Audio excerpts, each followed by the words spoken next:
खुशी हुई कि इतने सारे लोग यहाँ पर आए हैं इस तरह के टॉपिक के लिए, हिंदी और विश्व। हाँ, तो वो बहुत भी ऐसे मौके पे देश में इस समय जहाँ लोग 10-10 रुपए के लिए लोग लाइनों में लगे हुए हैं, यहाँ पे आप भाषा पे बात करने और बात सुनने आए हैं, तो ये कुछ तो बताता है हमको भाषा के बारे में।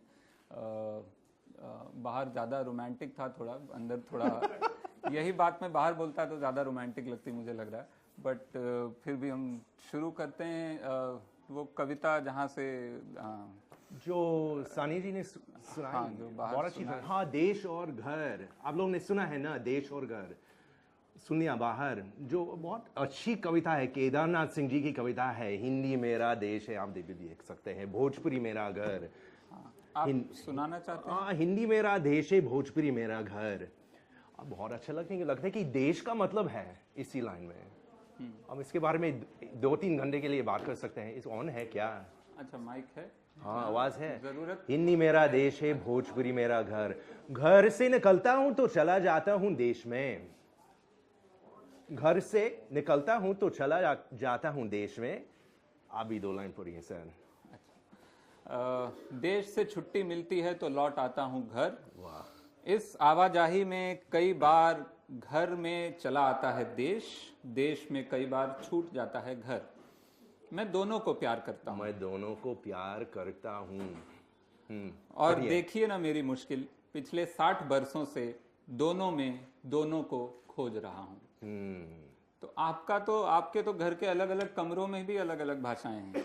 सही बात है। आपके पास हिंदी है, भोजपुरी है, आपकी एक अमेरिकन आइडेंटिटी है, उसके बाद आप ऑस्ट्रेलिया में हैं, आपकी कॉमर्शियल भाषा एक जो कहेंगे जो या बचपन की भाषा या इमोशनल कनेक्ट जिस भाषा से है वो कोई और है, जो भाषा आप पढ़ाते हैं वो कोई और है, जिस भाषा से आपको बहुत ज़्यादा लगाव है वो एक और भोजपुरी है। तो फिर ये तीनों के बीच आप खुद को क्या मानते हैं? भाषा से अपनी आइडेंटिटी जोड़ते हैं? मेरी आइडेंटिटी जो है वो इंग्लिश मेरी मातृभाषा है ना। तो मेरी होप्स, मेरी ड्रीम्स जो है वो इंग्लिश में आती हैं। This is my mother tongue. I don't no कि वो मेरा घर है या मेरे देश है। बस वही बात है, क्योंकि देश का मतलब है क्या? इस कविता में देश का मतलब है क्या? देश का मतलब देश है, जैसे कंट्री है, नेशन है, लेकिन देश का मतलब दुनिया है ना। जब हम घर से निकलता है तो हम कहाँ जाते हैं? दुनिया में, है ना।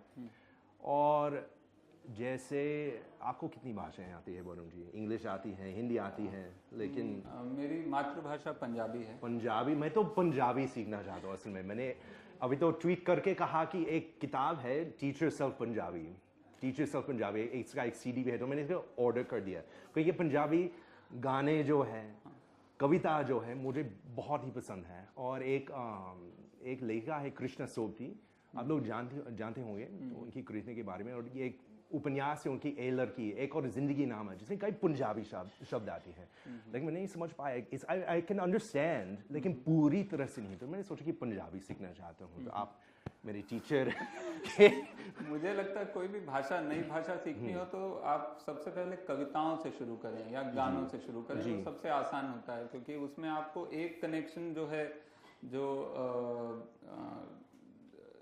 राइम का कनेक्शन है या म्यूजिक का जो भी कनेक्शन है, वो आपके अंदर बैठ जाता है। वो आपको शब्द भले ही, जैसे कि हम दिल से के गाने के बीच में वो कुछ तमिल शब्द आते हैं जो हमको अभी भी नहीं पता है, लेकिन हमको उसका राइम पता है कि वो कुंजम कुछ वो बोल रहे हैं।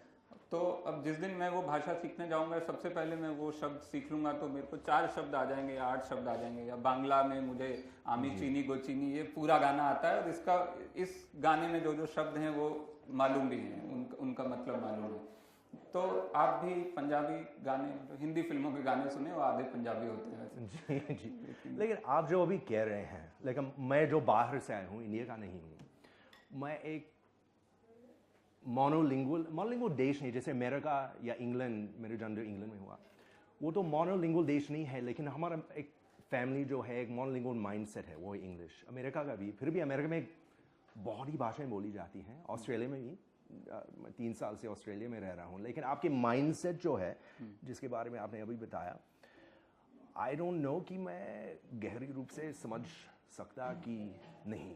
जैसे I know Hindi, I know English, but this feeling that you have of switching और डूइंग दिस काफ़ी मुश्किल है समझने में. It's hard for me to understand. जैसे इस रूम में कितनी भाषाएं हैं? 10, 20, आई थिंक मोर देन 20.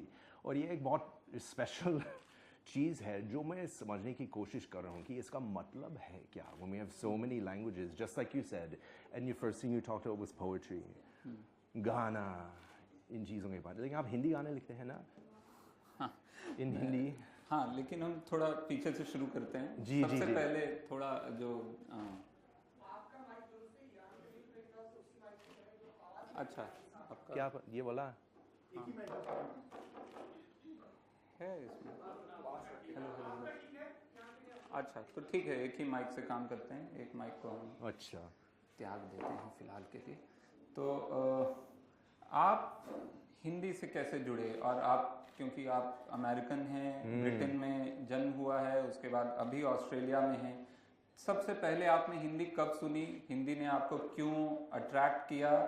और ऐसा क्यों लगा आपको कि आपको हिंदी, और फिर उसके बाद हिंदी के बाद आप भोजपुरी से जुड़ गए? आप जब भी आते हैं हिंदुस्तान, आप पूर्णिया जाते हैं. जी हाँ. तो ये पूरी एक जर्नी जो है, ये इसके बारे में थोड़ा सा बैकग्राउंड बताएं तो हम फिर उसमें से हम गलियां ढूंढेंगे. अच्छा ठीक है. तो ये तो एक्चुअली बचपन से ही मेरा इंटरेस्ट था हिंदी में.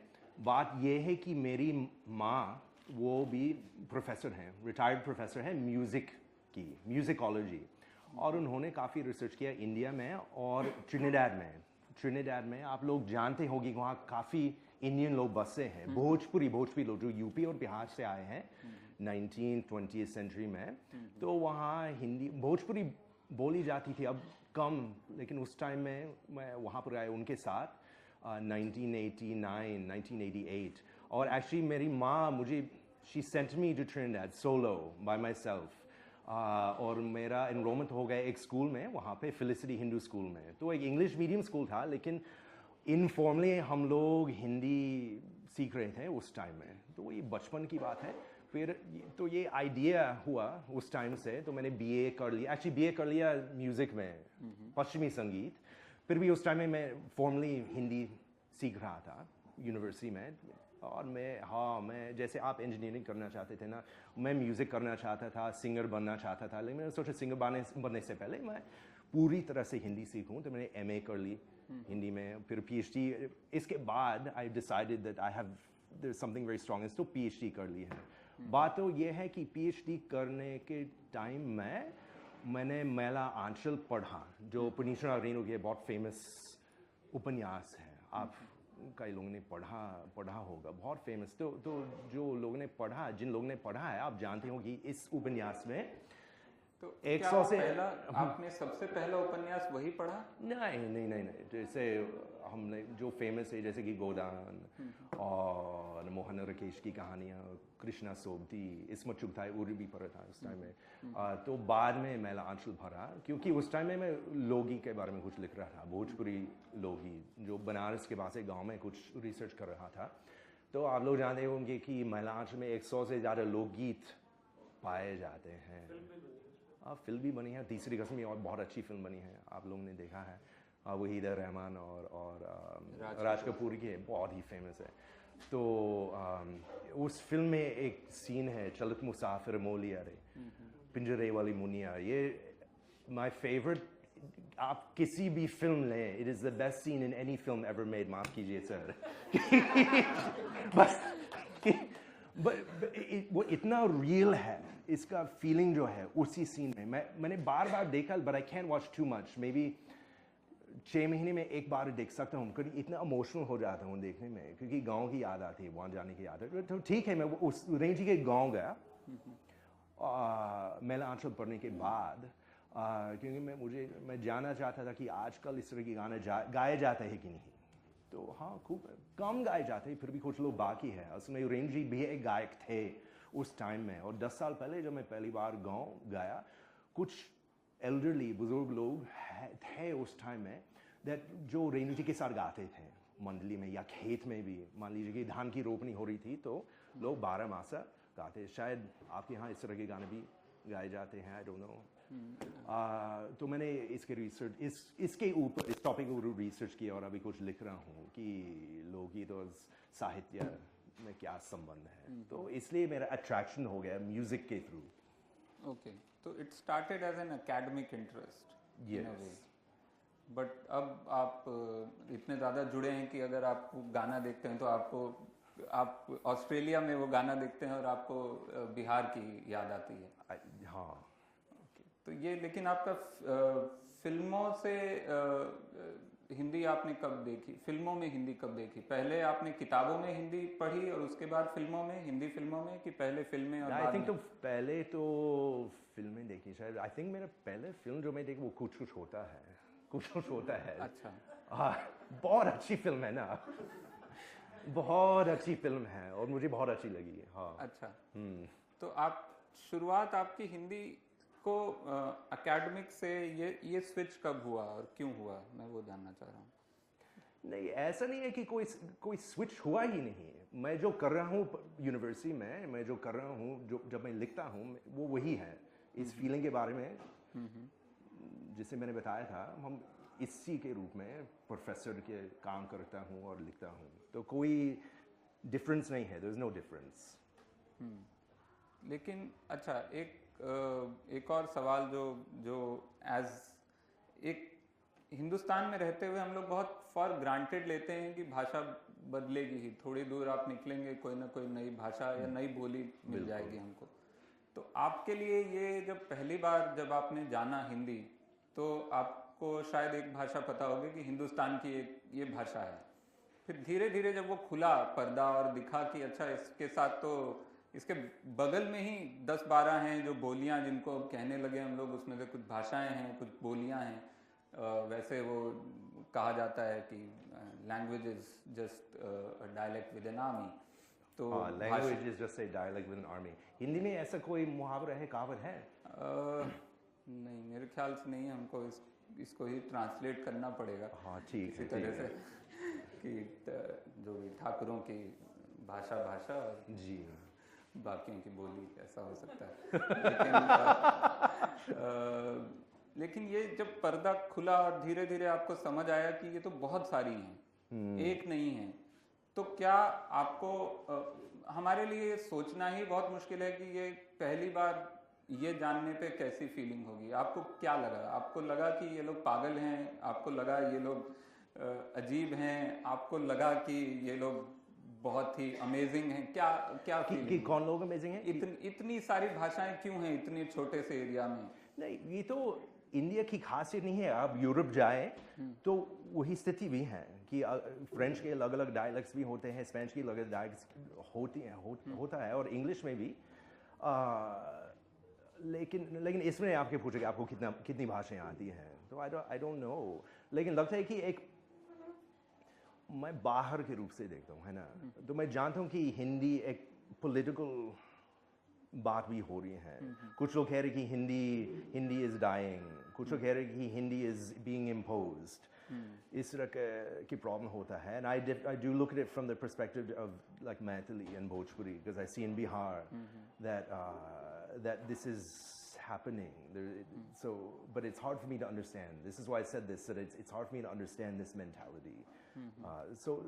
But I just feel this attraction through, especially through music और कविता, वही बात है। Okay. लेकिन हिंदी जो है कमर्शियल भाषा नहीं है ये, और उसके बाद आपको आप वहाँ हिंदी पढ़ा रहे हैं। तो किस तरह का, मतलब किस तरह के लोग आते हैं हिंदी पढ़ने और क्यों आते हैं? We can debate whether Hindi is commercial language or not. I don't know. We can do that later. Okay. But it's a good question कि ये basic question जो है, जैसे हमारे प्रोग्राम जो है, जैसे हिंदी की पढ़ाई जैसे यहाँ पर होती है, वो उससे अलग है। अगर आप किसी यूनिवर्सिटी जाए वहाँ यहाँ पे, तो काफ़ी एडवांस लेवल पर होगी हिंदी की पढ़ाई। तो लेकिन हमारे BA कोर्स में एक 3 साल का प्रोग्राम है। लेकिन फर्स्ट ईयर लेवल जो है एकदम बेसिक है, ग घ से लेकर कि आप कैसे हैं था मेरा नाम ईन है, इस तरह की बात है। सेकंड ईयर तो इंटरमीडिएट लेवल और थर्ड ईयर एडवांस लेवल है। तो एडवांस लेवल में हम फिल्म्स देखते हैं, अखबार पढ़ते हैं, साहित्य भी पढ़ते हैं। और उस हमारे स्टूडेंट्स जो है जैसे first year level they are non Indian background students mostly, और उनके अलग अलग इंटरेस्ट है। Maybe they are interested in international relations, maybe they are interested in government में कुछ काम करना चाहते हैं, क्योंकि ऑस्ट्रेलिया की गवर्नमेंट जो है फॉरेन लैंग्वेज की ज़रूरत है। एक्चुअली ये क्वेश्चन जो है आपने पूछा कि is Hindi A commercial language और इज़ हिंदी और विश्व है हमारा टॉपिक, हिंदी एक ग्लोबल लैंग्वेज है कि नहीं। ऐसा लगता है कि ये सिर्फ दिल्ली में ही लोग ये पूछते हैं। जब मैं अभी तो मैनपुरी ज़िले के गांव से आया हूँ और मैं बिहार आते जाते रहता हूँ, और वहाँ पर इस तरह के सवाल उठाए ही नहीं। No one asks this is what is the status of Hindi, what should we do. इस तरह का टेंशन नहीं है। आई एम नॉट सेइंग ये अच्छी बात है या बुरी बात है, बस लोग पूछते ही नहीं। जब मैं दिल्ली में हूँ इतना सरप्राइज है लोग कि एक विदेशी कि मैं हिंदी बोलता हूँ, वेरी सरप्राइज। जब मैं बिहार जाता हूँ को नो सरप्राइज तो आई डोंट नो ऐसा है क्यों, but I think it's this question we are so worried, is Hindi a global language or not? Of course Hindi is a global language, Marathi is a global language, Malayalam is a global language, a world language। वो एक world language क्यों है? क्योंकि वो लोग जो ये language ये भाषाएं बोलती हैं वो इस दुनिया में है ना। They're in this world, there's no other way to have a world language। So I don't know। हमारे students हैं, some students come, they're just वो देखते हैं कि ओ हिंदी हमारी यूनिवर्सिटी में हिंदी पढ़ाई जाती है। I will take, I don't know why, these are the best students who come बिना वजह हमारे क्लास में आते हैं, the best students, because I can do, मैं जो भी करना चाहता हूँ, जो भी सिखाना चाहता हूँ, पढ़ाना चाहता हूँ, हम कर सकते हैं। कुछ तो जैसे मैंने कहा इंटरनेशनल रिलेशंस इस तरह की बात, और कुछ इंडियन स्टूडेंट्स भी हैं, शायद वो फ्लुएंट है तो वो एडवांस लेवल में आए, लेकिन वो इंग्लिश मीडियम टाइप के हैं, तो हम साहित्य करते हैं, या अगर वो इंजीनियरिंग कर रहे हैं तो हम इंजीनियरिंग में कुछ करते हैं। ग्रेड्स के लिए आते होंगे वो, नहीं क्या करें हमको तो आती है, हम इसमें ए ले लेंगे। नहीं जी, आई डोंट नो। ओके, तो एक और फिर एक और कड़ी खोलते हैं। अगला सवाल जो इस समय जो डिबेट चल रहा है, जो मैं उस पर क्या सोचता हूँ मैं आपके बाद बोलूँगा, लेकिन मैं आपसे पहले पूछना चाहता हूँ हाँ। कि ये जो सवाल है कि हिंदी ख़त्म हो रही है, और ये जो डर है कि आप रोमन में लिखेंगे हिंदी को तो वो कम हो जाएगी, या ये डर है कि हिंदी में इंग्लिश जिसको शुरू में लोगों ने बहुत ही तुच्छ नज़र से भी देखा, इनफैक्ट इंग्लिश बोलने वालों को या जो मीडिया में खास करके जो मीडिया को बहुत प्योर लैंग्वेज माना जाता है कि हाँ वहाँ पे बची रहेगी हमारी भाषा, और वहाँ पे इंग्लिश जब आई शुरू में उसका बहुत रेजिस्टेंस उसके खिलाफ हुआ, लेकिन धीरे धीरे वो आ रही है, और आ रही है तो जो लोग उस समय रेजिस्ट कर रहे थे वो मान चुके हैं कि हिंदी ख़त्म हो रही है। तो आपको क्या लगता है? मुझे ये लगता है फर्स्ट टाइम मैं बाहर की दृष्टि से देख रहा हूँ, I am looking from outside perspective, so ठीक से नहीं कह सकते कि क्या हो रहा है, लेकिन ऐसा नहीं है कि हिंदी मर रही है। जैसे बिहार में, यूपी में, they don't even ask this question, ऐसी they don't ask this question. आपने रोमन का सवाल उठाया, मुझे काफ़ी इंटरेस्टिंग लगता है ये सवाल। आई हैव नो प्रॉब्लम अगर हम रोमन में लिखे या Devanagari. It's easier for me to read in Devanagari, जैसे हम घेरना सिंह की कविता देवनागरी में सुना है, लेकिन इट्स जस्ट अ स्क्रिप्ट। मुझे लगता है कि काफ़ी टेंशन है हिंदी के अराउंड, जो बांग्ला में नहीं, मलयालम में नहीं है, कि no if we lose our script we lose something, क्योंकि हिंदी एक खास चीज़ है, शायद वो हमारे खून में है, वो एक स्पेशल इंडियन चीज़ है, भारतीय। इट्स एंड तो मैं जो कह रहा हूँ कि ठीक है वो है, लेकिन वो भी एक what does it mean to be Australian in Hindi? What does it mean to be Australian in Hindi or American in Hindi? What happens if we let Hindi go? Let Hindi go and let it do something else. वो हमारे Melbourne में कुछ लोग आए, राष्ट्र भाषा national language committee से दिल्ली से आए हैं, और हमारे एक मीटिंग हुई मेलबर्न में काफ़ी साहित्यकार लोग आए थे, कभी टीचर्स आए थे और मैं भी था उसमें। और वो लोग ये समझते थे कि वो काफ़ी सरप्राइज थे कि एक अमेरिकन यूनिवर्सिटी में हिंदी की पढ़ाई क्यों हो रही है। And they shouldn't be surprised. We have French, we have Spanish, we have Chinese, we have Indonesian. Why shouldn't there be Hindi? But they couldn't imagine Hindi as a foreign language. Hindi as a foreign language. और मुझे लगता है कि actually India में एक problem है कि मान लीजिए कि कोई बच्चा है या बच्ची है बिहार में, I see this all the time, तो वो 5-6 साल तक सिर्फ मैथिली बोलती हैं, भोजपुरी बोलती है, अंगिका बोलते हैं, वो है अपनी मातृभाषा, this is their mother tongue. लेकिन वो स्कूल जाए, they go to school, and the first thing that happens is they have to learn Hindi, and their teacher may say that your Hindi is bad. Your Hindi is bad. You're speaking ye local bhasha jo hai, wo Hindi nahi hai. And I'm getting very sad just thinking this, because I wish in Bihar that we could have education in Bhojpuri, in Maithili. These are fully developed, amazing world languages, which we can have full ideas, but I feel like we get to school and the first thing that happens is we learn, no, this is not a language for this. So I feel quite sad about this.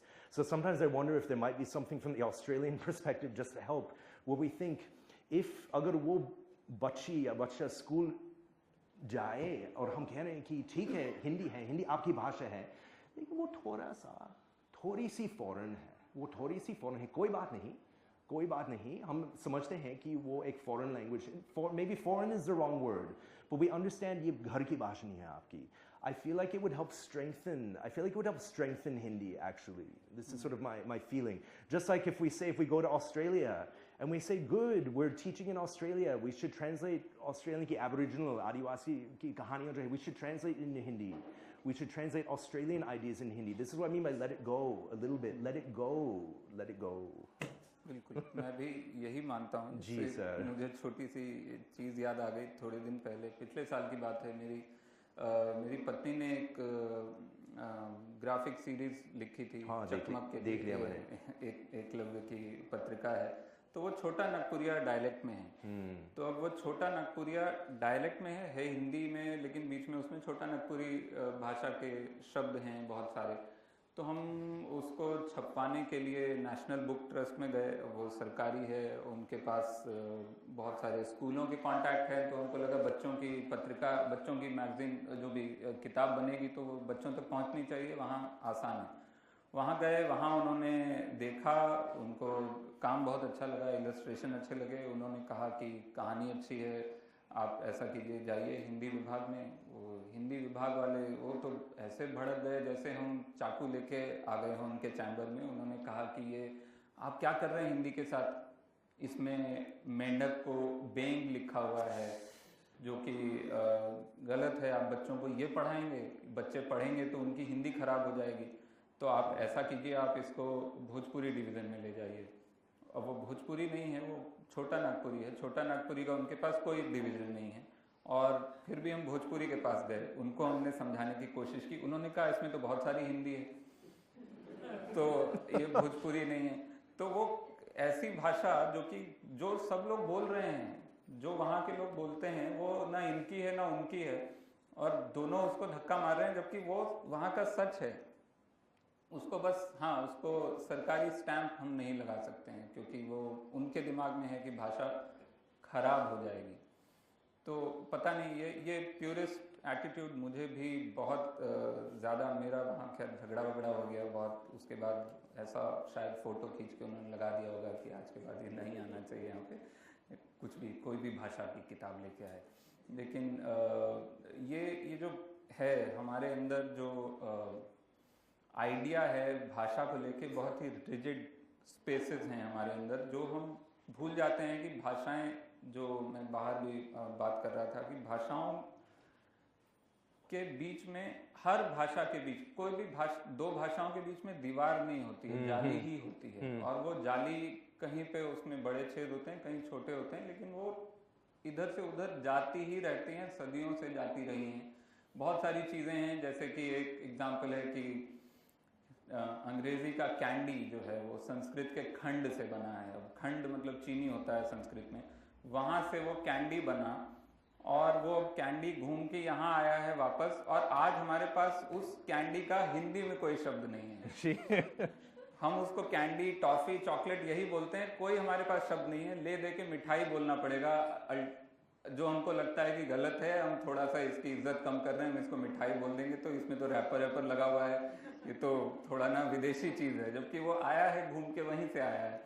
तो इस तरह के बहुत सारे शब्द हैं। Serendipity एक बहुत ही मेरा पसंदीदा शब्द है अंग्रेजी का, बट सेरेंडिपिटी में सेरेन जो है वो चरण है, जो तमिलनाडु के राजा थे चरण, और डिपिटी में जो द्वीप है वो द्वीप है, द्वीप। तो वो चरण द्वीप, जो कि श्रीलंका का नाम था एक ज़माने में, और वो किसी को वो एक्सीडेंटली मिला था और उनके लिए वो बहुत बड़ी बात थी, तो उसका नाम सेरेंडीप था उस समय, वो चरण द्वीप था, उसको सेरेंडीप बोला, सेरेंडीप से वो सेरेंडिपिटी बना। और आज हमारे पास हिंदी में उसका कोई शब्द नहीं है, जबकि वो अंग्रेजी में जो शब्द है वो हमारी हिंदी या तमिल या संस्कृत निष्ठ उस समय जो भी तमिल चल रही थी उसका उसी से निकला है। तो आपने कहा कि कुछ लोगों को डर लग रही कि हिंदी खराब हो रही है। हाँ, लेकिन लोग हिंदी के बारे में इतना टेंशन क्यों है, जो पंजाबी के साथ नहीं है या बांग्ला के साथ नहीं है, हिंदी में क्या है? नहीं, मेरे ख्याल से हर भाषा के साथ होगा। जिस भाषा का सामंतवाद जितना स्ट्रांग होगा उतना वहाँ होगा, मुझे ऐसा लगता है।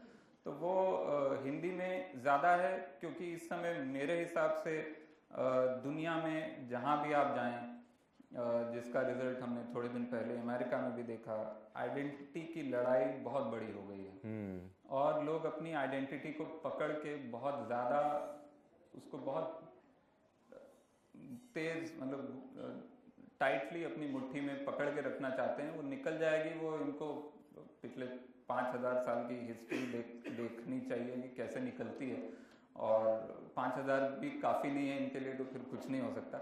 लेकिन वो आइडेंटिटी की लड़ाई इस समय बहुत बड़ी है, और भाषा आइडेंटिटी का एक बहुत बड़ा इंडिकेटर है हमारे लिए, बहुत बड़ा पैरामीटर है। तो उसमें भी जो मैं शुरू में भी आपसे पूछ रहा था कि आपके लिए भाषा कितनी बड़ी आइडेंटिटी है? भाषा कितनी बड़ी आइडेंटिटी है मेरी? हमारी आइडेंटिटी है वो भाषा से जुड़े हैं ना, है ना? भाषा है हमारा आइडेंटिटी। और मेरी हिंदी के पहचान जो है, इंग्लिश के पहचान जो है, हो सकता है कि अलग है, कभी कभी ये सोचता हूँ, लेकिन ठीक से नहीं समझा सकता कि ये क्या है। But language and identity, we are language. ये हमारे, ये सारी चीज़ जो है, we label things, we name things. बिना लैंग्वेज कुछ नहीं है, कुछ भी नहीं। लेकिन इसमें अच्छा, एक और चीज़ जो मुझे याद आई, जो लिपि को लेकर जो हम लोग बात कर रहे थे अभी, रोमन को लेकर हमारे अंदर जो डर है, ठीक है। लेकिन हाँ, उस पर मैं बस अपने थोड़े से थॉट्स जोड़ देता हूँ। एक ये कि लिपि मेरे ख्याल से रोमन के आने से और रोमन में हिंदी लिखे जाने से हिंदी बहुत ज़्यादा, हिंदी की लाइफ बढ़ेगी, या इस समय एक बूस्ट मिलेगा। क्योंकि बहुत सारे लोग हैं जो भाषा सीखना चाहते हैं, लेकिन सबसे पहला बैरियर ये होता है कि पढ़ नहीं सकते। जो जैसे मैं बॉम्बे में हूँ 12 साल से, तो वहाँ मराठी की लिपि देवनागरी है, तो अब मराठी समझना मेरे लिए आसान है, क्योंकि मैं जहाँ भी जाता हूँ मैं पढ़ सकता हूँ। बस में लिखी हुई है, हर जगह स्टेशन पे लिखी हुई है, बहुत सारे अखबारों में दिखती है, लोगों के पास कहीं भी किताब 2-3 मैंने ले ली, तो सब जगह है। तो एक बैरियर कम हो गया ना, आपको एक ही बैरियर क्रॉस करना है, उन शब्दों का मीनिंग समझना है। आपको शब्द पढ़े जा रहे हैं, आपको शब्द का एक सेंटेंस के रूप में आपको समझ आ रहा है कि कहाँ कहाँ क्या क्या है और क्या हो सकता है। और मराठी में खैर बहुत सारे, फारसी और हिंदी या संस्कृत के बहुत सारे शब्द हैं भी, लेकिन एक तो वो बैरियर टूटेगा। दूसरा, अगर रोमन में जाती तो रोमन पूरी दुनिया पढ़ती है। हाँ बिल्कुल। तो वो अगर किसी और लिपि में जा रही होती, मान लीजिए नास्तलिक में जा रही होती, तो शायद मुश्किल होती, हिंदी के लिए मुश्किल होती। लेकिन वैसा मुश्किल उस तरह आइडियोलॉजिकली कोई मुश्किल नहीं है, लेकिन हाँ इस तरह से मुझे लगता है कि बहुत अच्छा है जो हो रहा है। तो आगे वैसे लिपि की बात जो है, जैसे हमारी क्लास में हम ओनली देवनागरी का यूज़ करते हैं। क्या टाइम है, कितने टाइम बाकी है? वही मैं देख रहा हूँ। क्वेश्चंस के लिए टाइम, Q&A के लिए हम 5-7 मिनट में या अभी शुरू कर सकते हाँ हैं ठीक अगर है आप बस हम देवनागरी ओनली देवनागरी यूज़ करते हैं only 5-6 weeks the students can learn बिना problem but I agree with you बस it is just a script is my personal feeling I do understand कि कुछ लोगों की ये काफ़ी emotional बात है they don't want to let this go I also have great sympathy for this feeling okay तो क्या हम सवाल जवाब का सिलसिला शुरू करें हमारे पास है आधा घंटा है टाइम है क्वेश्चंस के लिए जी सर शायद माइक का ये वैसे कमी है थैंक यू सानिया जी अगर आप ऊंचा बोलेंगे तो छोटा कमरा है जी। मेरे ख्याल से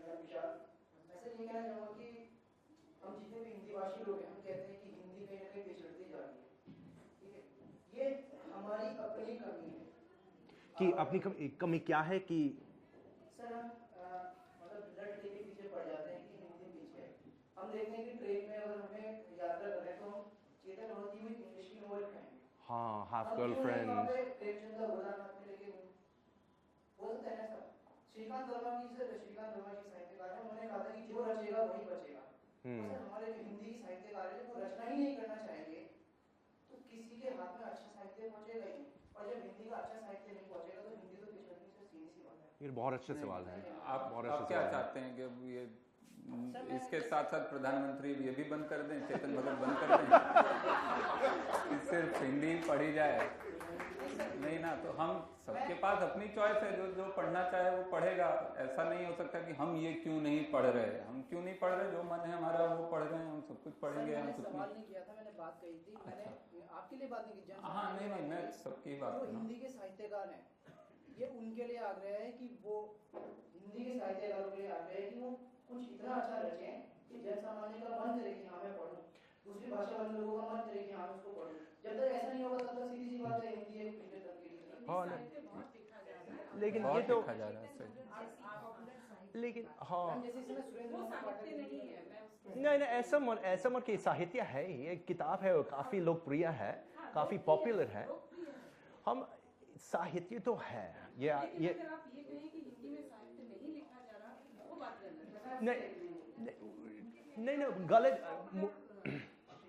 नहीं वो गलत नहीं है वो ये कह रहे हैं कि आप जब स्टेशन जाते हैं प्लेटफॉर्म अगर आप कोई नया हिंदी उपन्यास खरीदना चाहे तो काफ़ी मुश्किल है आप ये कह रहे थे ना और वो तो एक पब्लिशिंग की बात है शायद और कुछ तो अब तो लेकिन काफ़ी ऐसा नहीं है कि लेखकों या की कमी है इन्हीं हिंदी लेखक अब तो बहुत है मुझे लगता है कि ये अब तो सोशल मीडिया जो है ये इंटरनेट जो है I think through this medium is where things are going to happen to say this. सब लोग जैसे दिल्ली में अपना अपना मोबाइल है अपने पास बहुत लोग पढ़ते ट्रेन पर I think now Google is giving so much support to Devanagari Lipi and because the demand is there for Hindi and this is where this will happen. लेकिन I don't it's बहुत लोग लिख रहे I understand what you're saying but ये उस बात से भी आती है कि हिंदी एस्पिरेशन की भाषा है या नहीं एस्पिरेशन की भाषा नहीं हर है आदमी सोचता है अगर मैंने अंग्रेजी पढ़ ली तो समाज में मेरी नजरें जो जिस तरह से समाज मुझे देखता है वो बेहतर हो जाएगा तो एक सोशल स्टैंडिंग की बात है और ये जो हमारा इंफीरियरिटी कॉम्प्लेक्स है कहना कि कुछ- हिंदी आ रही है लेकिन Hindi ji is not taking us anywhere and that is the issue I think he is trying to point out I would add कि to that. चाहे खराब लिखी हुई अंग्रेजी की किताब वो मेट्रो में उसके साथ देखना अपने आप को ज्यादा पसंद करेगा बनस्पत इस बात की कि वो बहुत अच्छी लिखी हुई हिंदी है नहीं I would add, बिल्कुल सही बात कही उन्होंने और इसमें दूसरी बात ये भी है कि जब आप हिंदी भाषी लोगों के लिए बैठे होते हैं और अगर आप अंग्रेजी में बोल रहे हैं तो आपका इंप्रेशन थोड़ा सा अच्छा बढ़ता है ये मैंने महसूस किया है इसका तो ये कमी है हमारे क्यों है इसका इसकी वजह मुझे नहीं पता। हाँ तो वही मैं तो मानता हूँ एस्पिरेशन और इंफीरियरिटी कॉम्प्लेक्स एक ही चीज़ है एक्चुअली इंफीरियरिटी कॉम्प्लेक्स को यूफेमिज्म में हम लोग एस्पिरेशन बोल देते हैं लेकिन मुझे ये लगता है कि जो आप कह रही हैं कि हिंदी डाउन मार्केट थोड़ी मानी जाती है लेकिन ये सिर्फ कुछ जगहों पे है जहाँ मीडिया नहीं है मैं बॉम्बे की बात करूं तो बॉम्बे में अभी रिवर्स स्नॉबरी चल रही है वहाँ असल में हिंदी जिसको हिंदी आती है जो हिंदी अच्छी बोलता है आप नहीं भी बोलते हैं आप बोल दें कि हम लखनऊ के हैं तो लोग इज्जत से देखने लगते हैं क्योंकि वहाँ पे अभी वो कॉमर्शियल हो गई है हिंदी उस तरह से। हिंदी की वैल्यू है, मैं 10-12 साल पहले जो अंग्रेजी के FM चैनल चल रहे थे एक एक करके वो बंद हो गए हैं। एडवर्टाइजिंग जो एलीट ब्रांड्स थे, जो मतलब एलीट क्या, मतलब पार्ले जी का आप ऐड ढूंढने जाइए आप 1980 के दशक का और अर्ली 90s का, पेप्सी का ऐड देखिए मिड 90s तक, उसमें हिंदी नहीं थी। वो अंग्रेजी ही मानते थे, उनके दिमाग में वो था। लेकिन अब धीरे धीरे हर ब्रांड, वो बड़े से बड़ा ब्रांड किसी भी तरह का, उनको हिंदी चाहिए। अब हिंदी तो, और उसके लिखने वाले लोग चाहिए। हाँ, बट तो फिर वो मान रहे हैं ना कि हिंदी हमको इनकी भाषा में बात करनी पड़ेगी, बजाय इसके कि ये हमारी भाषा समझें या जो हमारे दिमाग में एक बेहतर भाषा है। तो वहाँ पे अपने आप हिंदी लिखने वालों की इज्जत बहुत ज़्यादा है। मैं बहुत जगह देख चुका हूँ, बॉम्बे में, फिल्म इंडस्ट्री में, एडवर्टाइजिंग इंडस्ट्री में। अगर आपको हिंदी आती है तो आपको ऑटोमेटिकली मतलब वो नींबू पानी मंगाया जाएगा आपके लिए। लेकिन जब आप बैठे होते हैं हिंदी भाषी लोगों में, तब आपको अगर अपना इंप्रेशन जमाना है, 2-4 सेंटेंस बोल दीजिए अंग्रेजी। नहीं, ये मुझे लगता है थोड़ी पुरानी बात हो गई है। ये 7-8 साल पहले, 10 साल पहले ये था। अब भी होता है, अब भी होता है इमीडिएट नहीं, कभी कभी लोग हमसे कहते हैं, जब जैसे अगर मैं हिंदी में ट्वीट करता हूँ तो वो मेरी हिंदी ट्वीट्स देखकर कहते हैं, ऑलवेज ऐसे दिस कि ओह यान, मुझे शर्म आती है कि आप हिंदी बात कर रहे हैं और मैं इंग्लिश में। और I feel very sad hearing this. ये शर्म की बात नहीं है, ये आपकी लाइफ है, ये आपकी ज़िंदगी है। इसलिए मुझे ये कविता बहुत पसंद है, देश और घर। We cannot change our desh, we cannot change our ghar, I mean metaphorically, we cannot change our world.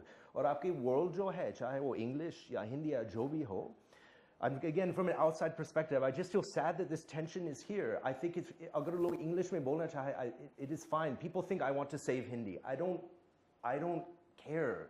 You understand what I mean? I care I feel a great feeling for jaise Bhojpuri Lokgeet and for Hindi Sahitya and all this, but I'm not trying to save it. I'm just working in it. It is my life, but if it vanishes, if everyone learns English, I'm okay.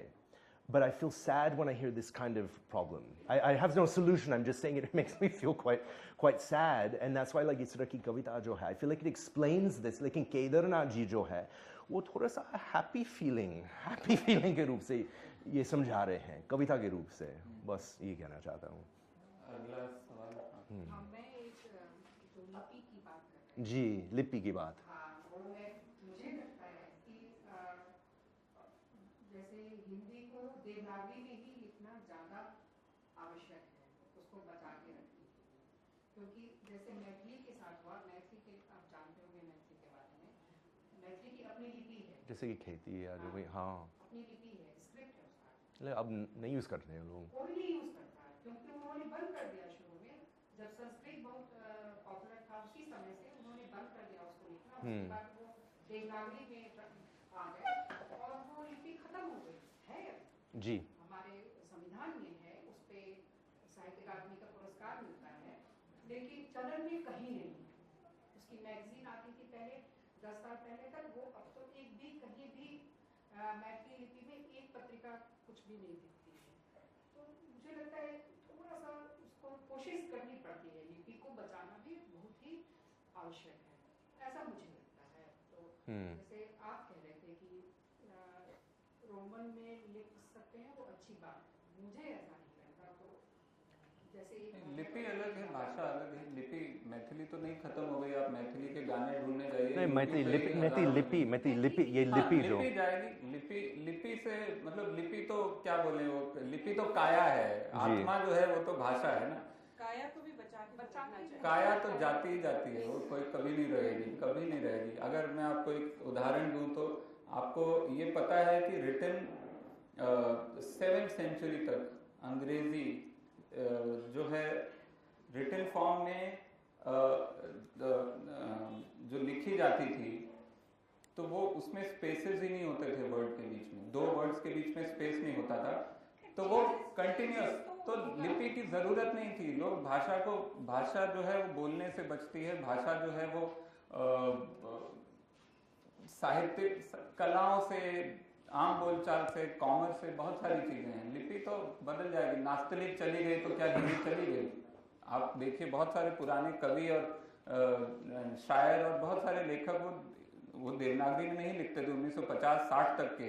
गुलजार साहब आज तक नास्तलिक में ही लिखते हैं, लेकिन नास्तलिक चली गई ना, तो क्या हिंदी देवनागरी आ गई, देवनागरी जाएगी, रोमन आएगी, भाषा नहीं जाएगी। भाषा को ऐसे ही तोड़ते हुए पत्थर के बीच में से निकालना पड़ेगा, रास्ता निकलेगा।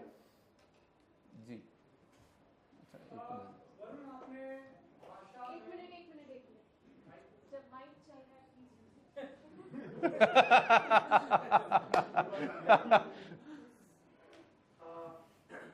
वरुण आपने हिंदी साहित्य के संदर्भ में सामंतवाद का जिक्र किया। यहाँ पे कई साथी ऐसे बैठे हैं जिन्होंने सामंतवाद को तोड़ने की कोशिश की। विनीत ने फिल्मों से काम किया, विनीत ने एफएम पे काम किया। हम एक जनरल टॉक साइट चलाते हैं, उसको लेकर हमसे बहुत सारे लोग नाराज होते हैं कि आप हिंदी को बिगाड़ के हल्का बनाए। यहाँ मैं आपसे ये कहना चाहता हूँ कि क्योंकि आप थोड़ी दूरी से देख रहे हैं, हम बहुत पहले बिना अपने होते और हमारा व्यक्तिगत तौर पर ये मानना है कि हिंदी का जितना ज्यादा नुकसान हिंदी के मास्टरों ने और हिंदी के सिलेबस और कोर्स ने किया है, उतना शायद हम जो लोग हिंदी की कमाई करके खा रहे हैं, जो पेशेवर हैं, चाहे वो गाना लिख रहे हो चाहे पत्रकारिता कर रहे हो, उतना नहीं किया है। आपको क्या लगता है हिंदी पब्लिक स्केल की और स्पेशली हिंदी एकेडमिक्स की कोई दिक्कत आपको समझ में आई हो? हम लोग सिलेबस की बात करते हैं, नो डाउट जयशंकर प्रसाद का कमाई बहुत महाकाव्य होगा, लेकिन और ऐसी जैसे यूपी बोर्ड में कई खंडकाव्य पढ़ाए जाते हैं, यूपी जवाहर जैसे, इनको कोई नहीं जानता। सिलेबस में साल दर साल पढ़ाए जाते हैं, उनकी कोई समझता नहीं है। कोई क्या है कि Jyoti Jawahar, Varun can explain his also from UP board I guess. हाँ, तो आपको क्या दिक्कत नजर आती है हिंदी के एकेडमिक्स के स्ट्रक्चर में, सिलेबस को लेकर, टीचर्स की अप्रोच को लेकर, स्पेशली प्यूटन अप्रोच की एफएम की भाषा को लेकर बहुत संघर्ष करना पड़ता है स्टूडेंट को। अब जाके चीजें बदल रही हैं पीयू में खासतौर पे, अभी भी वही चल रहा है कि तुलसी के काव्य में ये चेतना, नो डाउट उनका कॉन्ट्रीब्यूशन है, बहुत काम हो रहा है। नए विषयों को लेकर झिझक बहुत है अकादमिक सर्कल में। हिंदी के सोशल साइंस में हिंदी में अच्छा काम हो रहा है, हिंदी में नहीं हो पा रहा। हाँ, तो स्कूल में हमारे खास करके इंडिया में जहाँ भी स्कूलों में सबसे खड़ूस टीचर हिंदी का होता था, ऐसा माना जाता है। सबसे कौन सी चीज? खड़ूस मतलब सबसे ज्यादा इरिटेटिंग और lacking sense of humour kind of guy. Hindi और ज्योग्राफी ये दो होते थे, पता नहीं क्यों ऐसा था। और कहीं भी आप बात कर लीजिए तो उसका वही पूछना है कि हिंदी के एकेडमिक्स में क्या प्रॉब्लम आपको क्या लगती है, अगर आपने यहाँ देखा है, और आप उसको किस तरह से डील करते हैं अगर आप अपना। हिंदी के एकेडमिक्स से सबसे बड़ा प्रॉब्लम, ठीक है सॉरी आपने जो कहा शायद वो सही है कि नहीं है, मुझे क्या पता। ये एकेडमिक्स एक्चुअली सबसे बड़ा प्रॉब्लम है कि मैं अमेरिका की बात कर रहा हूँ, ऑस्ट्रेलिया की बात, शायद इन्हीं की भी। Actually academic freedom is under threat. सबसे बड़ी प्रॉब्लम वही है। I don't care if Hindi teachers are humorous or not. This is not the problem. The problem is that we need to fight as societies to preserve and stand in solidarity with people who are educating our community. This is the biggest problem. अगर हम इसको, if we can fix this, तो बाद में हम syllabus की बात कर सकते हैं. Actually, this is my deep feeling. I know. Only about the teachers, I but know, about but the syllabus. No, but I think it's important to say. I think it's important to say this. हम education की बात करना चाहते हैं, बस वही बात है। आई डोंट नो टीचर्स, मेरे टीचर्स जो है, मेरे हिंदी टीचर्स हैं, most of them are in India actually. Jaipur के हैं, दिल्ली के हैं। एक आने वाले हैं अब्दुल बिस्मिल्लाह, प्रोफेसर अब्दुल बिस्मिल्लाह जो जामिया के प्रोफेसर थे, रिटायर हुए, अभी वो हमारे यहाँ आने वाले हैं मेरी यूनिवर्सिटी एक विजिटिंग प्रोफेसर के रूप में। He is biggest sense of humour of anyone that I know, biggest sense of humor. तो इसलिए हमने इनको invite कर दिया, and I'm going to be studying with him. This is my great fortune of my life. I understand you're saying maybe a different thing, but I don't think this is the full picture of what is happening. I don't know. But maybe it's also ये tension की बात, ये आपने कहा inferiority complex की बात है, तो maybe it's connected to this in some way जो बाकी लोग समझा सकते हैं. I don't know. एक इसी बात पे हमारे अच्छा लैंग्वेज टेक्सचर और ट्रेडिशन को लेकर, जैसे कि अब मैं लैंग्वेज पे काफी बात होगी, मैं टेक्सचर पे बात करना चाहता हूँ। आपने जब कैन तो प्रोजेक्ट उनकी लिरिक्स लिखी थी, मुझे वो गाना काफी पसंद है, ब्रूस के डेरी में राय का गाना, वो काफी सटायरिकल है। तो लैंग्वेज तो ठीक है, आपने वो भोजपुरी उठाई, टेक्सचर ने वहाँ काफी काम किया। इवन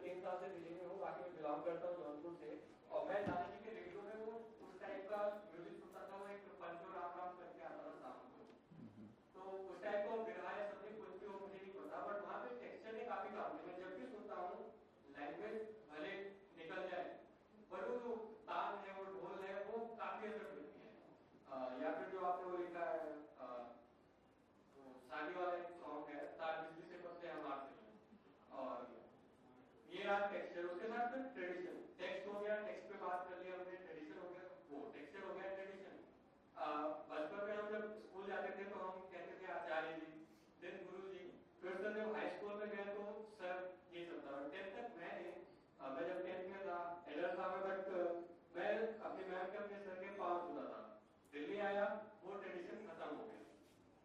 तो लैंग्वेज अपने साथ क्या, लैंग्वेज को जिंदा रखने के लिए टेक्सचर जरूरी है, क्योंकि किताबों में क्या, किताब हम परचेस करके पढ़ लेते हैं और फिर रख देते हैं, फिर लोगों को ये बता सकते हैं कि सर मुंशी प्रेमचंद ने गोदान लिखा, उससे पढ़ो जरूर।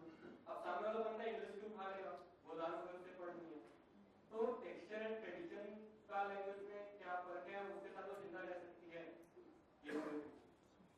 जब आप टेक्सचर शब्द का यूज करते हैं, इसका मतलब क्या है आपके लिए? टेक्सचर बोलने का तरीका। जैसे आप जौनपुर के हैं ना, तो आप भोजपुरी आती होगी। हाँ, जौनपुर बहुत अच्छी जगह है। एक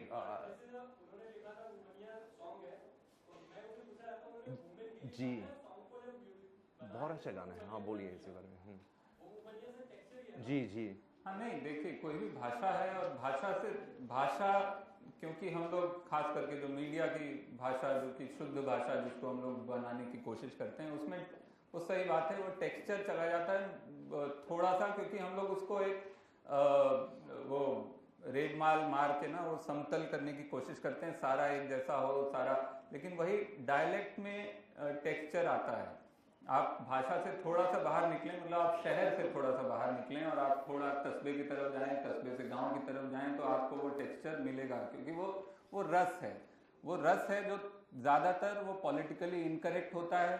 इसलिए भाषा क्या करती है, उसको थोड़ा बाहर रखती है, उसको बोलती है कि आप ऐसा है, आप सिर्फ आइएगा शाम को जब ऑफिस का टाइम खत्म हो जाएगा, जब हम लोग बैठेंगे चना मूंगफली खाएंगे, तब आप आइएगा हमारे सामने, अभी नहीं आइएगा। तो वो चीज़ है। फिल्मों में हमको वो फ्रीडम मिलता है कि हम वो टेक्सचर या वो डायलेक्ट, वो रस इस्तेमाल कर सकते हैं, जो कि आपको अखबार की रिपोर्ट में नहीं मिलेगा। तो अखबार की रिपोर्ट में आपको मुझौसा शब्द नहीं मिलेगा, जो कि आपको गाने में मिल सकता है। तो वो है, वो उसका फ़ायदा उठाने की बात है। बाकी भाषा वहीं जिंदा है, भाषा मीडिया जिंदा रख रहा है, मुझे ऐसा नहीं लगता है कहीं से भी। मीडिया को अगर ये गुमान है तो बहुत अच्छा है, लेकिन भाषा तो कस्बे और गांव और जो भी हम लोग शहर वाले अपनी अपनी भाषा, अपनी अपनी बोली जिंदा रख रहे हैं। नहीं, वुमनिया ही लिखा था वो, ऐसा वो नहीं है कि गायक ने वहाँ जाके अच्छा उसकी जीभ फिसल गई और वुमनिया हो गया, ऐसा नहीं है, लिखा ही था वो। मेरा कोई सवाल नहीं था, वो टीचर्स की, हिंदी के टीचर्स की बात हो रही थी। मुझे अपने गाँव के कहावत याद आ गई, बहुत बुरा करते थे, पटियाला है तो टीचर रहेगा, उनका घर तो हिंदी का टीचर है। अच्छा, इस कमरे में बहुत सारे अच्छे हिंदी के टीचर भी बैठे हैं यहाँ, मेरे बहुत है। और हाँ, नहीं वो एक स्कूलों में एक होता है, मेरे ख्याल से स्कूलों में होता है। हिंदी के टीचर को लगता है ये कोई पढ़ाने की चीज़ है यार, सबको आती है, क्या पढ़ा रहा हूँ मैं। लेकिन हाँ, एक लेवल के बाद आप निकल जाएं, जो मेरा इंटरेक्शन नहीं हुआ कभी भी कि कॉलेज में जो हिंदी पढ़ाते हैं वो कैसे पढ़ाते हैं, तो वहाँ करने को भी ज़्यादा कुछ है शायद। और क्या मतलब, मैं जितने हिंदी टीचरों को जानता हूँ इस कमरे में, वो सब बहुत अच्छे हैं। नमस्कार सर, मेरा आपसे एक सवाल था। अभी कुछ दिनों पहले आपने ट्रेवर नोआ का जब एक आपने एक्ट शेयर किया था, आपने कहा था कि हमें भी जरूरत है कि जो ऑपरेस सेक्शन से जो आ रहे हैं, खासकर दलित समुदाय का, और मुझे एक और जो उससे लिंक करता हुआ जो समझ आया कि सत्याग्रह.com पे मैंने एक इंटरव्यू पढ़ा था उदय प्रकाश जी का, जहाँ उन्होंने बात कही थी कि जो हमारे जैसे हर लिटरेचर में जो स्टैब्लिशमेंट तरह जो चीज होगी वो बहुत रिजिड रहा है, तो उसमें आपको ऐसा, उन्होंने भी ये चीज कहा कि जो हमारी जातीय विविधताएं हैं और खासकर की जो पिछड़ी जातियों से लेखक आते हैं उनको उभरने का मौका नहीं दिया गया। तो वो आपको लगता है क्यों वो महत्वपूर्ण है कि, और ये काफी इस समय जो अकादमिक सर्कल है उस पर भी ये सवाल चल रहा है कि क्या जो दलित एट्रोसिटीज जिसको हम बोलते हैं, वो उसका जो लिखने का जो राइट है वो सिर्फ उन्हीं को है, क्योंकि ब्राह्मणिकल जो ब्राह्मणवाद है वो तो हम बहुत मतलब हजारों सालों से देखते ही आ रहे हैं जो हमारे सामने है, तो वो क्यों जरूरी है। और वही मैं इवन सर से भी पूछना चाहता था कि जो, क्योंकि आप एक बाहरी हमें पॉइंट ऑफ व्यू से कि जब आपने हिंदी साहित्य को पढ़ा या उसका अध्ययन किया, शोधन किया, तो उसमें आपको जातीय विविधताएं जो हमारे खासकर की हिंदी बेल्ट की जो है, उसमें आपका क्या इंप्रेशन पहले पड़ा जब आपने इसका शोध किया या अध्ययन किया? कि किस कौन चीज़ में, जैसे आपने वरुण के बारे में मेरे विचार उसके बारे में क्या है कि मतलब ये काफी बार कहा जा रहा है कि ब्राह्मणवाद जो हमारे साहित्य में भी काफी हद तक आज तक चला आ रहा है। तो जब आपने हिंदी साहित्य का शोध किया या अध्ययन किया या पढ़ा, तो जो जाति विविधता है आपके दिमाग में जाती है so as an ji, outsider ji.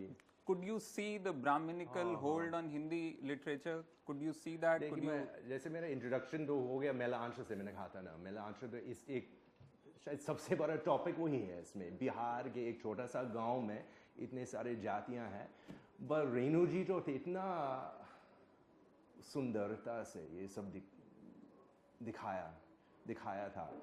So I think I see it through this lens first. लेकिन मैं कैसे समझ पाता हूँ, जैसे हमारे देश में या ऑस्ट्रेलिया में अमेरिका में इस तरह की प्रॉब्लम वो तो होती है, लेकिन इंडिया में है वो काफ़ी अलग है। तो इस पर कैसे कमेंट करूं? बस इतना तक जानता हूं कि जो लोग जो अप्रेस्ड है, तरह तरह के प्रश्न होते हैं किसी भी देश में, और वो लोग जो अप्रेस्ड है, जब वो कह रहे हैं कि ये अप्रेशन हो रहा है, ये अट्रॉसिटीज हो रहे हैं, हम इतना अप्रेशन तो हो रहा है, then we must believe that I must believe. I'm just talking about myself. I'm not saying this. We must believe the truth of what communities are saying. तो लेकिन ये इंडिया की खासियत नहीं है, बस इतना कह सकता हूँ।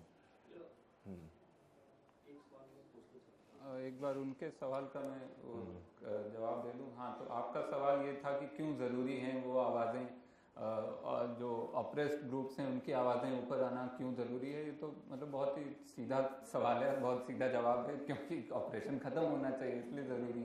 मेरा सवाल ये था कि ये बहुत अकादमिक सर्कल में ये बात चल रही है कि जो कल्चर को ऑप्शन की बात चल रही है कि एक तो आप ब्राह्मण हो गए या ब्राह्मण की सोच में आप अपर कास्ट हो गए, आप ऑपरेशन भी आप ही कर रहे हो और लिख भी आप रहे हो। हाँ, वहाँ पे मेरा एक अपर कास्ट होने का तो वो राइट मेरे पास है कि मैं उसके बारे में लिख भी सकूं? मैं इतने सालों से तो मैं लिखता ही आ रहा हूँ, तो मैं वहाँ पे बात कर रहा हूँ दलित साहित्य को तो आना ही चाहिए ऊपर, लेकिन क्या एक अपर कास्ट के पास वो राइट बचता है? ये एक बहुत बड़ा सवाल है। चाहे वो एनिमेशन कास्ट का अरुणधति रॉय का उस पे फॉरवर्ड लिखना हो या हाँ, तो हिंदुस्तान में दो प्रॉब्लम है, एक है प्रिविलेज और दूसरा है वो प्रिविलेज का अनअवेयरनेस। तो अगर आप प्रिविलेज को लेके अवेयर हैं, मेरा ये मानना है, of course I am not the last word, in fact not even the first word, but बहुत सारे इसमें प्रिविलेज का अगर आपको अवेयरनेस है और आप अपने अवेयरनेस को सामने रख रहे हैं, knowing that if you are talking about operation, ज़्यादातर तो ये होता है कि अगर आप ऑपरेसर हैं तो आप ऑपरेशन के बारे में बात ही नहीं करते हैं, आप और इधर उधर की तितलियां और फूल दिखाने में ज़्यादा इंटरेस्टेड रहते हैं, तो आप उसको छोड़ देते हैं। लेकिन अगर आप बात कर रहे हैं और आप अवेयरनेस के साथ बात कर रहे हैं तो क्यों नहीं? हर एक पॉइंट ऑफ व्यू ज़रूरी है, हर एक पॉइंट ऑफ व्यू आना चाहिए इन फर्स्ट पर्सन। लेकिन अगर साथ ही साथ, लेकिन ये बहुत ज़रूरी है कि जो ऑपरेस्ड ग्रुप्स हैं उनकी कहानियाँ फर्स्ट पर्सन में आएँ, उनके एक्सपीरियंस में आएँ, बजाय इसके कि somebody pretending to be that person and writing it while not being that। तो वो बस ज़रूरी है। तो इसलिए जो कि स्टैंड अप कॉमेडी में मैं ज़्यादा मतलब सही एग्जांपल दे सकता हूँ कि मैं दलित पर्सपेक्टिव से बात नहीं कर सकता उसमें। मैं सिर्फ अपने जो मेरा वर्ल्ड है और उसमें awareness of being in that position of privilege, उसके बाद मैं बात कर सकता हूँ। लेकिन हाँ, मैं दलित पर्सपेक्टिव से बात नहीं कर सकता, मैं फीमेल पर्सपेक्टिव से बात नहीं कर सकता। उसके लिए वो फीमेल कॉमेडियन या दलित कॉमेडियन को ही आना पड़ेगा। मुझे ऐसा नहीं लगता। प्रेमचंद ने लिख दिया गोदान, वो तो अपर कास्ट के थे, उन्होंने बहुत अच्छी तरह से लिखा। मेरे ख्याल से जो लेखक हैं या कवि हैं उनके लिए ये सीमाएं नहीं होनी चाहिए। देखिए ये काफ़ी कंट्रोवर्शियल टॉपिक है, गोदान का भी है। मैं ये नहीं कह रहा हूँ कि नहीं लिख सकते हैं, मैं ये कह रहा हूँ कि वो ज़रूरी है कि फर्स्ट पर्सन में आए, और जिस दिन आएगा उस दिन हो सकता है, या अगर साथ ही साथ मान लीजिए, अभी तो वो हाइपोथेटिकल है, मान लीजिए उसी समय प्रेमचंद के साथ ही साथ एक दलित लेखक होता जो कि वही कहानी लिखता, हो सकता है हमको पता चलता कि दोनों में कुछ फर्क है या नहीं। अब तो बताना मुश्किल है। लेकिन ये प्रेमचंद की बात जो है, जैसे आई लव गोदान, बात ये है कि अगर कोई दलित लेखक हो या कोई दलित इंसान हो वो कह रहे हैं कि नहीं, we will not read Godan, it does not represent us. We have to let that go. If that wounds me, if someone says this, then I've missed the point. I think we can still read Godan and take this perspective. अगर कोई कह रहे हैं कि गोदान में कुछ नहीं है, this is not an attack on me. This is not an attack on Premchand even. I think we can have both. We can honor and love Premchand. इनके achievement कितना बड़ा था, but we can still, we can't attack someone for saying नहीं इसमें कुछ. देखिए ये Australia में चर्चा भी हो रहा है, या cultural appropriation इस तरह की बात English Australian literature में ये चलता होता है. मैं काफ़ी ध्यान से देख रहा हूँ, and I think I agree with you about Godan, but we have to accept this other perspective. बस. मैं एक सवाल इनसे और करना चाह रही थी, मैला आंचल पे. आपने कहा आपने मैला आंचल पढ़ा, उसके बाद आप रेणु के गांव में लगातार जा रहे हैं. जी. तो इतना सब जानने के बाद, बैकग्राउंड जानने के बाद, रेणु को जानने के बाद, फिर से मैला आंचल आपने पढ़ा होगा, तो कितना फर्क लगा आपको कि बैकग्राउंड जानना कितना जरूरी अब मैं जब भी मैं आंचल पढ़ता हूँ लगता है कि घर वापस आया हूँ. बस इस तरह के फीलिंग आई कैंट एक्सप्लेन. बस वही बात है. सर मेरा सवाल ये है कि हिंदी, मैं जैसे हिंदी वासी हूँ तो हिंदी में महसूस करता हूँ. जैसे कि सौरभ सर हमारे लल्लन टॉप कराते हैं, तो लल्लन टॉप की फीलिंग है. मैं अगर क्षेत्रीय भाषा की बात करूँ, मैं बुंदेली क्षेत्र से आता हूँ. आज मैं अगर घर पे फोन करता हूँ मम्मी को और कहता हूँ hi mom how are you, उससे अच्छा मैं ये कहता हूँ कि मम्मी क्या हो रहा है, या काय मम्मी का हो रहा हो, बुंदेली भाषा में. तो इस तरीके से हम लोग उस ट्रेडिशन को क्यों नहीं अपनाते हैं कि जिस हिसाब से किसी से बात करनी हो तो हम अपनी हिंदी भाषा में बात करें. हम लोग ये समझते हैं कि इंग्लिश बोल रहा है अच्छा ही बोल रहा होगा, सही बात होगी, उससे कोई इंग्लिश बोल रहा है. तो ये हम लोग क्यों सोचते हैं ऐसा, कहीं से भी जाते हैं. यही की मैं बात कर रहा हूँ. जैसे अभी मैडम ने स्टार्ट किया था अपना इंट्रोडक्शन, तो इन्होंने भी प्रोसेस ऑफ इंग्लिश से स्टार्ट किया. तो मेरा कहने का मतलब हिंदी और जिस तरह मैं कहने बैठा हूँ, तो शायद मुझे उन चीज़ों को महसूस करना चाहिए पहले, फिर उसको रखना चाहिए अपने दोस्तों के साथ या कहीं पर भी.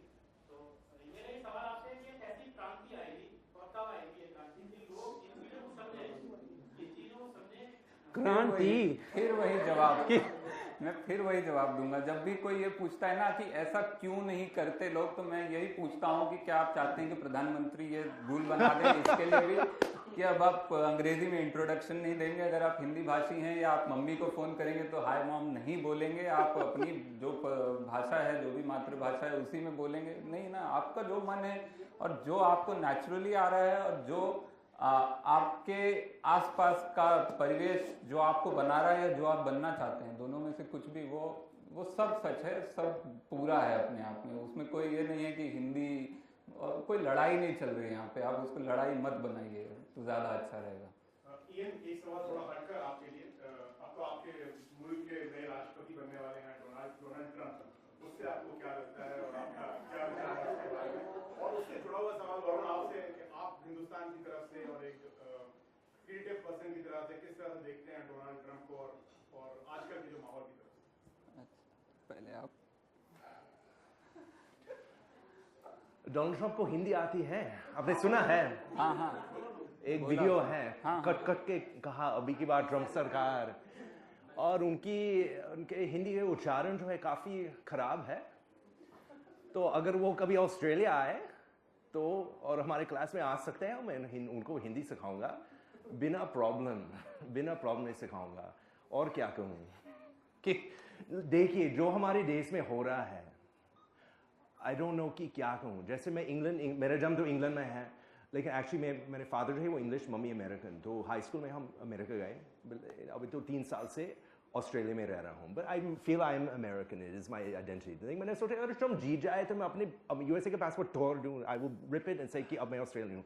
लेकिन ऐसा नहीं लगा मुझे. अब तो मुझे लगा कि मैं इतना अमेरिकन हूँ कि मैं अपने देश वापस जाकर लड़ाई करना चाहता हूँ, रेजिस्ट करना चाहता हूँ. कि मुझे लगता है कि मुझे समथिंग हैपन टू मी, ये मेरा देश है. But it is very bad, and if anyone says just wait and see, वो क्या करेंगे, don't get upset now. No, look at what he's done, look at what he's did. This is something horrific that has happened, and it is happening. I know that the USA has done good things and done bad things in the world, but multiply it by 100. This is what can happen now, and no one deserves this. The Trump supporters don't deserve this. no one deserves the hell that he is already unleashing through the campaign that he has waged. So is that an opinion? अच्छा, मुझे तो यही लगता है कि मतलब सोच सोच के अजीब सा लगता है, लेकिन फिर जो खास करके इंडियंस जो शॉक्ड हैं कि यार कैसे अमेरिकन ऐसा कैसे कर सकते हैं, मैं कहता हूँ अपने आसपास देखो पहले यार, तुमने क्या किया है। मतलब इट्स लाइक इंडियंस को जो समझ नहीं पाते हैं कि क्या हुआ है वहाँ पे। बहुत सारे लोग बहुत कूल हैं, नहीं वो मतलब even people like Shri who is supposed to be like you know evolve, या वो विश कर रहे हैं ट्विटर पे उनको, डोनाल्ड ट्रम्प को and all that. So it's like you know combination of Babu Bajrangi and Subrata Roy Sahara becoming our prime minister. It's that, and that guy is so I don't know, I think the only thing I can say is they had it coming.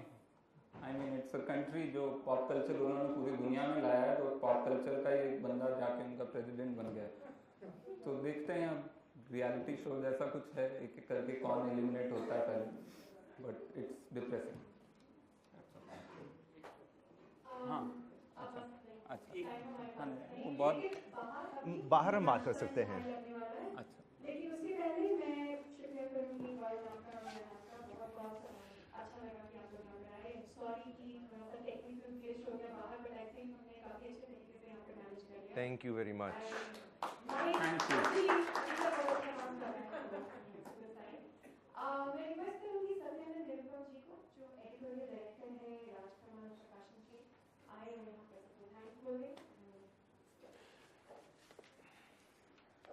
आज भी इस बातचीत को आप सबके बीच लिया, मैंने जिन लोगों की भूमिका रही, सब लोग को हमने कहना मुमकिन नहीं है, लेकिन मैं पूरी टीम को थैंक्स बोलूँगा और चाहूँगा कि राजकमल और साथ में इंग्लिश में देखिए दोनों मिलकर कुछ इस तरह की बातचीत आगे भी आप सबके बीच में बनाए और आप लोग किसी तरह से की भागीदारी बनाए रखें। ध्यान और वरुण आप लोगों से आगे भी उम्मीद रहेगी कि हिंदी की दुनिया में आप लोग बातचीत में नए नए मुद्दे लेकर आएंगे और हम सब लोगों को कुछ नया सोचने के लिए उकसाते रहेंगे। बहुत बहुत धन्यवाद। Thank you.